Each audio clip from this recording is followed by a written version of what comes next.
Today is the 10th anniversary of Beyonce's self-titled album.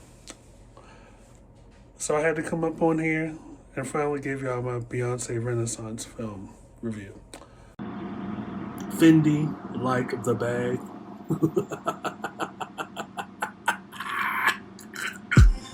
This is the I Refuse podcast. It's Mr. Fox, the I Refuse podcast. Realized it had been 9 days since my last video about schools across the country sending black children handcuffed to the ER for psych evaluations. So, in that time, I went to go see the Beyonce Renaissance film over the weekend. I believe I went on December the 7th. Almost 3 hours. You were able to experience the film, experience the tour, the entire set list, and interwoven were intimate moments, pre-production moments. You got interviews from the dancers. You got moments when she went back through her old neighborhood, pre-fame, during her Houston stop. You got the performance of her and Megan Thee Stallion performing Savage on the tour. Of course, during the Houston stop. The Mute Challenge, the whole thing. So I would rate this about an 8 out of 10. You really get also into the science, the numbers as to the different pieces that go into the set and the stage design, which was really fascinating to me. This whole time, prior to going to see the movie, I thought, this is all one big screen. I was fascinated at how tall and how big it was. And even given how spacious the backing was on the stage, that it was still kind of intimate, even down to the stage, the design of the stage. It was like, this is crazy. But I understand that like that whole entire stage design and set design was to support the different aspects, with the moving cameras and the robot arms, and of course the tank that she rolls out on to perform a couple of the songs. You get to see a little bit more of the kids. Of course, you get to see Blue Ivy's turn through some of the cities to do her bit, really serve as the GM of Parkwood. But I walked away saying to myself, wow, Beyonce really has a lot of solo material. And she was able to perform pretty much every song off of the Renaissance album, in addition to touching on stuff from the previous 6 albums. And maybe she did Black Parade. I think she did like a couple of blends with some of the Lion King gift album material. But it's like, wow, she really has a lot of material.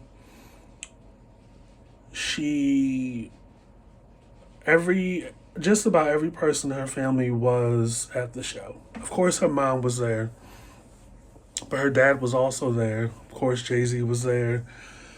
Kelly came through. A lot of celebrities throughout.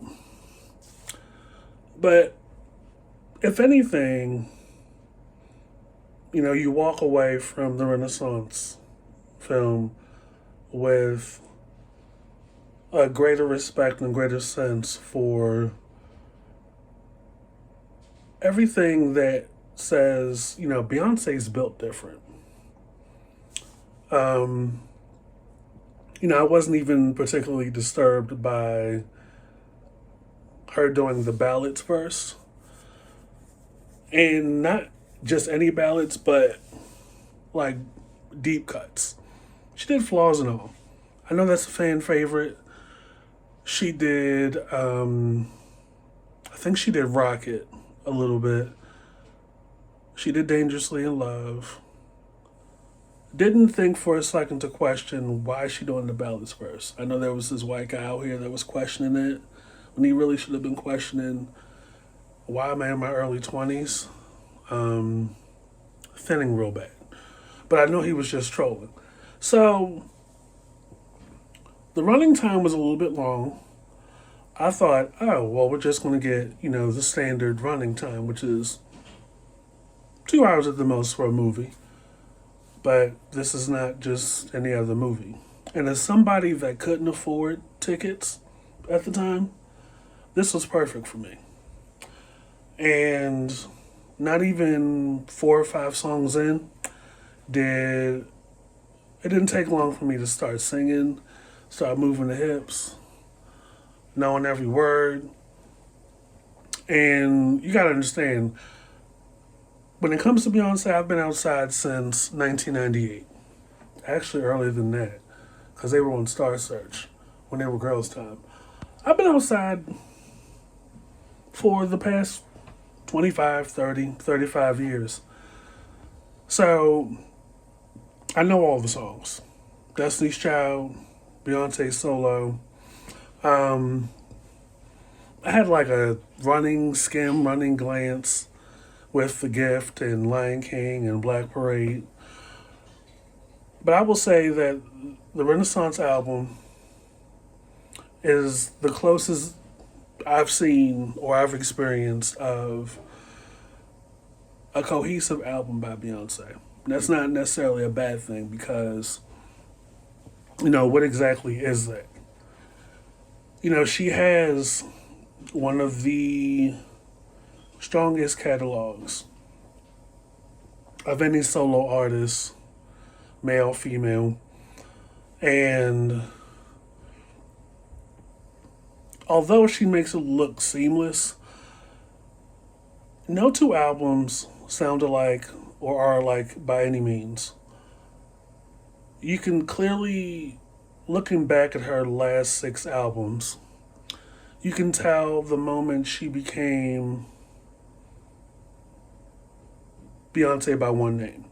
Like you remember where you were the year 2000, 2008 into 2010, that she was just out of here. She was just out into the stratosphere. And, along the way, the hate train never stopped. People have been hating on Beyonce since 1999. People have been hating on Blue Ivy pretty much since that girl's been a baby. You have, musical purists that like to invalidate her talent and her range as an artist by overpowering the conversation or the discussion with the controversial things. Oh, well, she's getting sued again. There she goes stealing. Why does she need 10 to 12 songwriters on this song? Well, why does she need 26, 27 Grammy wins? And it's like, nobody's really doing it on that level like Beyonce. And there's no denying that on each album, why she collects Grammy wins. Although she has yet to win any of like the big 3 or 4. And at this point, we know that they use her name and her likeness to attract views, just like they tend to do with most artists. Get them in the building, get a couple camera shots. Oh, Beyonce's nominated for like 10 or 11 Grammy noms, but she walks away with just Best Urban Contemporary Album. It's like, you got to be shitting me. So, with that being said, even with, of course, the hateration on the film, people have been reviewing the Renaissance film like, oh, here she goes, another attempt to try to come across relatable, with these moments with family, and why didn't she talk or make Uncle Johnny the focus a little bit more, and oh, look at this brief reunion with DC5, and girl, we didn't forget how you did them girls. It's just like, my only grievance, very, very short list, it's probably one or two, one of them being the running time. The other is, she was very brief. And this could have been, they can only do but so much because they have like a whole concert to show in this film. Very, very brief with the Houston humble beginnings. Well, not so humble. And an even shorter amount of running time talking about Destiny's Child. And it's like, we'll probably never get a full-fledged documentary with all 5 members, or a full-fledged TV movie. Because one thing I know, over the course of the last 15, 20 years, Beyonce has come outside a lot less and has done less interviews and has come off a bit more coiffed. And understandably so.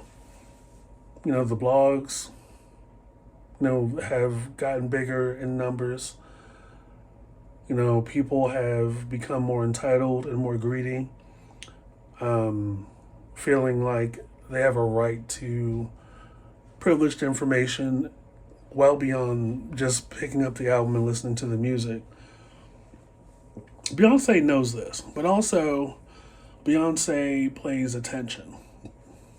And somehow some of the hateration towards Blue Ivy has made it to Blue Ivy, which she's talked about in the movie. But my only grievance, the way they put that in the trailer, the DC5 reunion, had me thinking, oh, this probably just fuels more fire for Act 2. Oh, we're going to get a Destiny's Child reunion.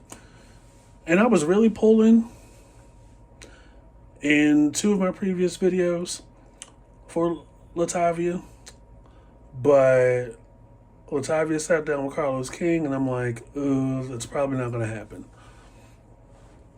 But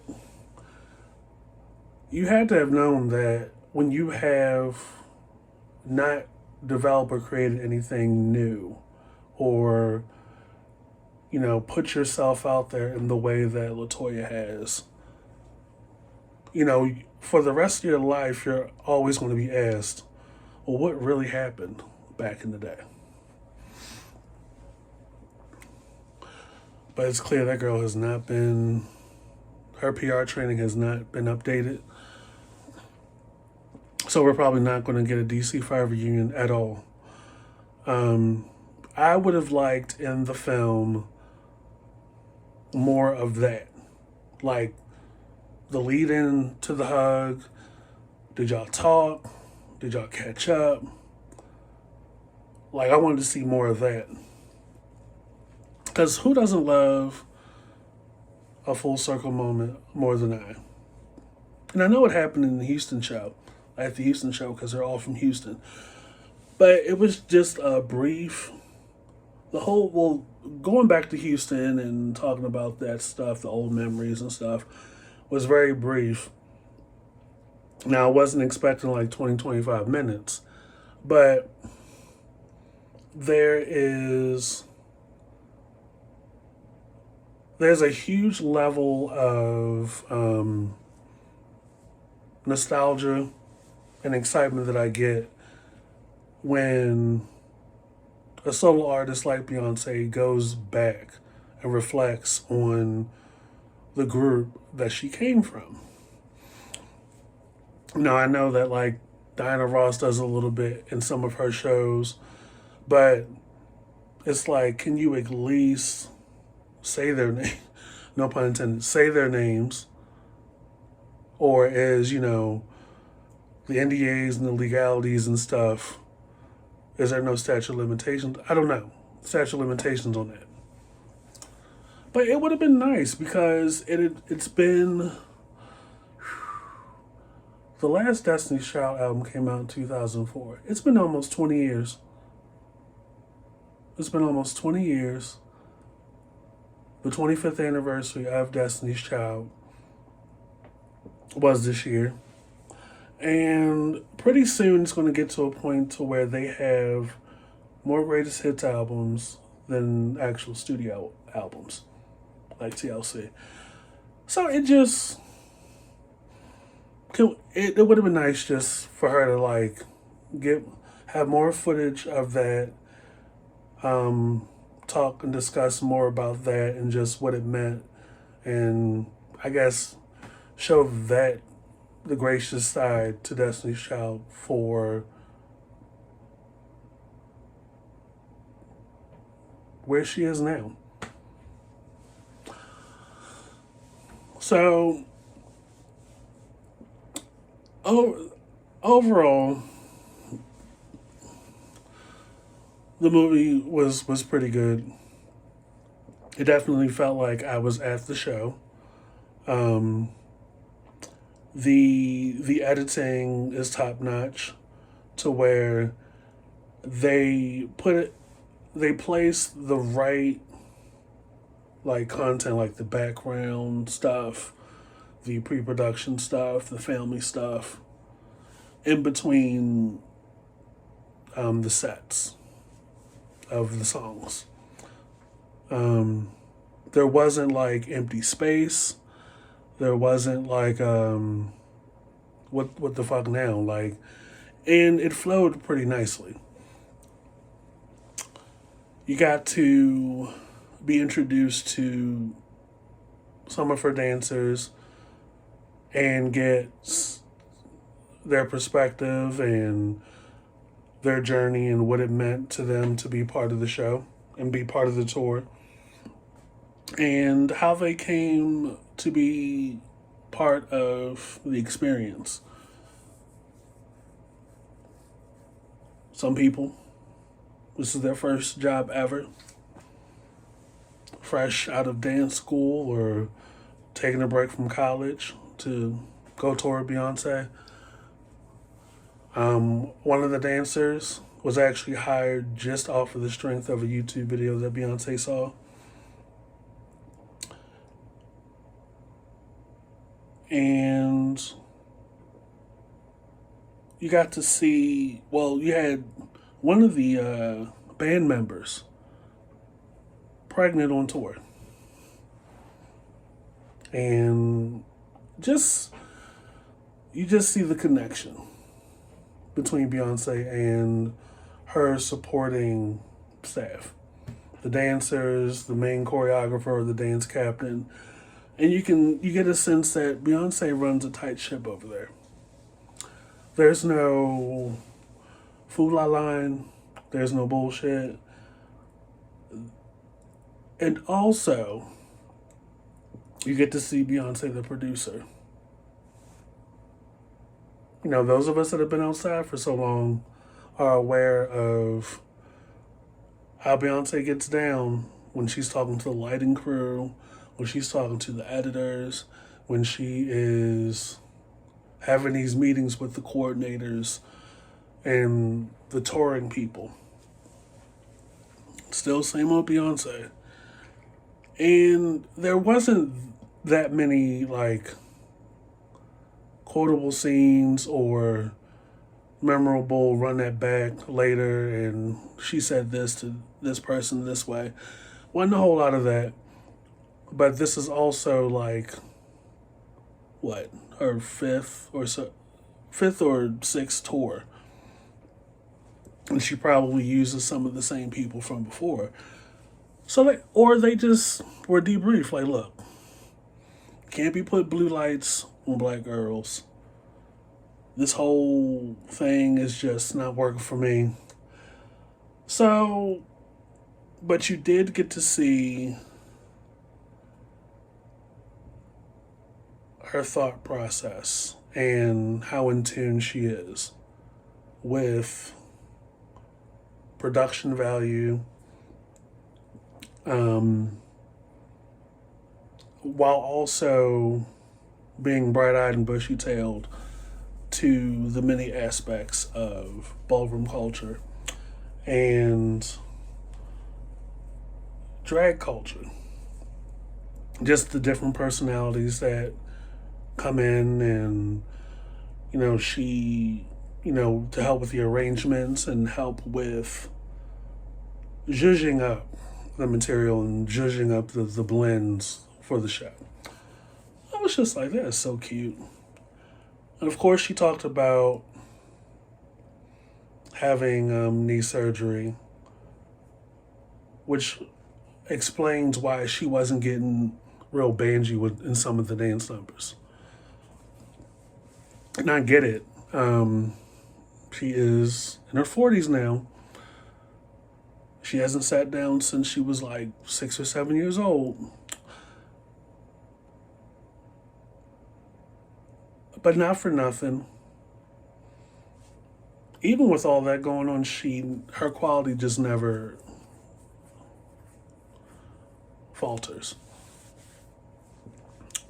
Quality never falters. Her drive doesn't falter. Pretty sure at this point, she's feeling more tired and more tired with each passing day. But you got to remember, this is the footage you're seeing in the film is footage from across the entire tour.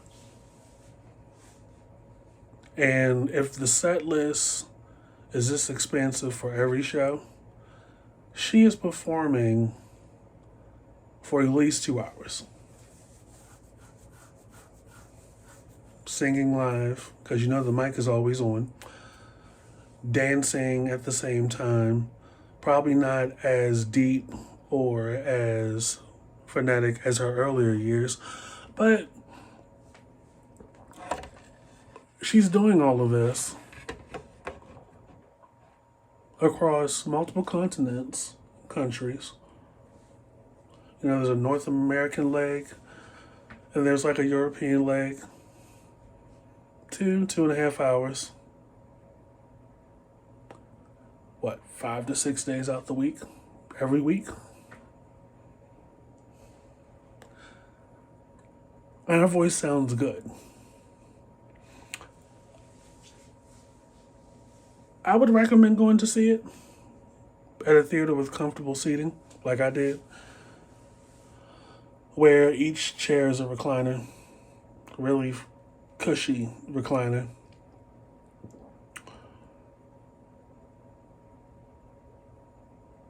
When I tell you, from start to finish, this film tour only serves to leave a lasting mark. I know she has 2 more acts, but I'm like, you walk away with a deeper appreciation for Beyonce. And today is the 10th anniversary of Self-Titled, which everybody knew where they were when that album came out of nowhere, like a thief in the night. And I'm going to listen to it again after I get off of here. Oh, I always skip over Pretty Hurts, but everything else in that album, like, it's crazy. It's crazy. Like, nobody else is going to say this, but I will. The way she dropped that on the day that she dropped that is the reason why albums come out on different days. It used to be, they used to come out earlier in the week, but now they come out on Fridays and I think sometimes Tuesdays. That's because of her. And she didn't drop the visuals. Like, she didn't do a traditional rollout like she did with, like, her first 2 or 3 albums. But I think at this point, Parkwood was its own separate thing. So she was just like, I'm going to just do things my way. And when she did the Video Vanguard performance, she made it all about that album. And the sequencing and the transitions from one song to the next. She was able to do that entire album, for like 15 minutes. It's crazy. So yeah, as soon as I get off of here, I'm gonna go revisit her self-titled album. It came out 10 years ago today, in 2013. I was halfway through my workday. Just happened to be going through Spotify, I think, at the time, and saw that, and I was like, oh, I almost fell out my chair. Because there was nothing out. There was no prior announcement. There wasn't like, oh, well, this is coming out this day. She was just like, I'm Beyonce. I'm going to drop it. And there's so many favorites of mine on that album. No Angel, Jealous, Blow is a personal favorite, of course. Partition, Drunken Love, Mine. Heaven's very close to me because I played that during my husband's repass, his viewing.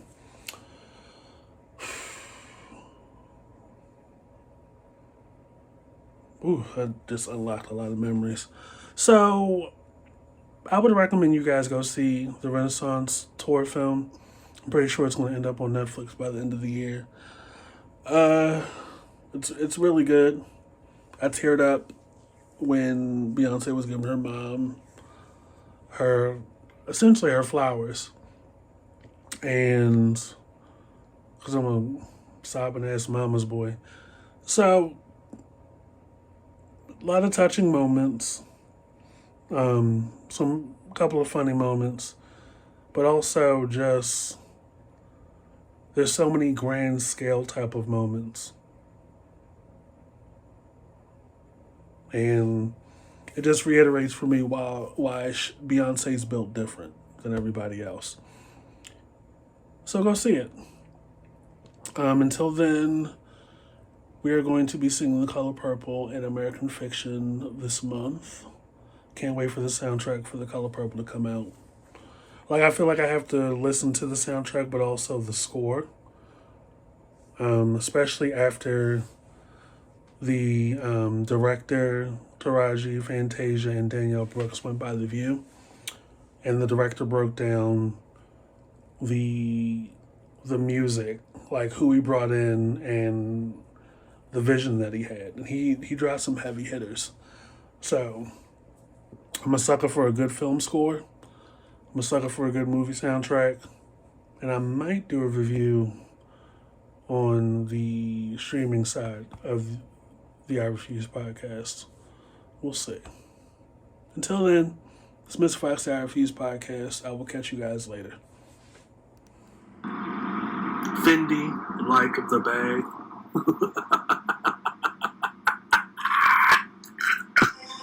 This is the I Refuse podcast.